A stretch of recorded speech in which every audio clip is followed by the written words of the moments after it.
మత్తయి సువార్త 1వ అధ్యాయము 21వ వాక్యంలో ఒక మాట. ఆమె ఒక కుమారుని కన్ను తన ప్రజలను వారి పాపముల నుండి ఆయనే రక్షించును కనుక నేను రక్షించేవాడు ఎవరు? క్రీస్తు. ఏ రక్షణ? ఒక యాక్సిడెంట్ అయితే తప్పిస్తున్నాడేమో. తప్పించాడు అంటే కారణం ఏంటో తెలుసా? ఇంతవరకు నీ ఇష్టానుసారంగా బ్రతికావు. నేను ఉన్నానని భ్రమలో బ్రతుకుతున్నావు. నేను ఉన్నానో లేదో నిక్కచ్చైన జీవితం జీవించడానికి, నిక్కచ్చైన బ్రతుకు బ్రతకడానికి పాపాన్ని విడిచాను, పాప జీవితాన్ని మరిచాను, ఇక నుంచి పరిశుద్ధంగానే జీవిస్తానని చెప్పి నన్ను నమ్ముకున్నావు, నన్ను ఎరిగావు.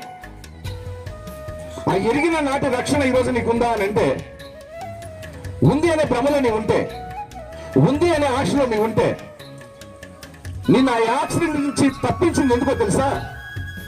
ఈ రోజైనా రక్షణకర్త క్రీస్తు అని ఎరిగి పాపాన్ని విడిచి పరిశుద్ధమైన బ్రతుకు బ్రతికి నమ్మకంగా ఈ లోకంలో ఒక మాదిరికరమైన జీవితం జీవించి నా కోసం మరణిస్తావా?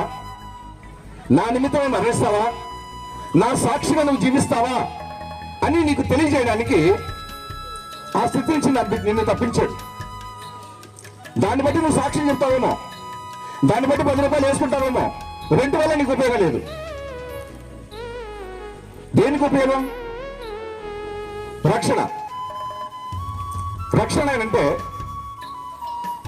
ప్రభుని ఎరిగే క్షణానికి ఏ పాపంలో ఉన్నావో, ఏ శాపంలో ఉన్నావో, ఏ అంధకారంలో ఉన్నావో, ఏ వ్యభిచారంలో ఉన్నావో, ఏ దొంగతనంలో ఉన్నావో, ఏ హేయమైన క్రియల్లో ఉన్నావో, క్రీస్తుని ఎరిగిన క్షణానికి నీలో తీర్మానం ఏంటో తెలుసా?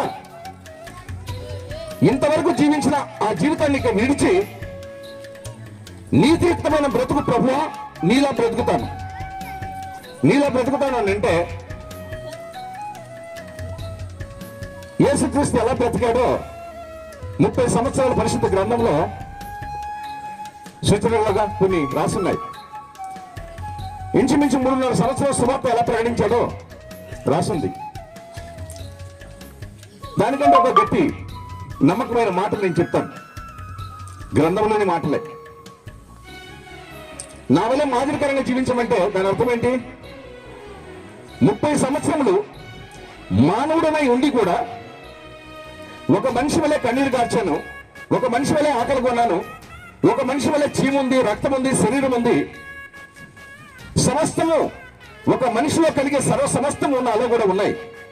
కానీ పాపాన్ని, శాపాన్ని, హేయమైన క్రియలు ఈ లోకంలో ఉన్న వాటిని వీచి బ్రతికే పరిశుద్ధమైన జీవితం 30 సంవత్సరాలు నేను మాదిరిగా బ్రతికాను.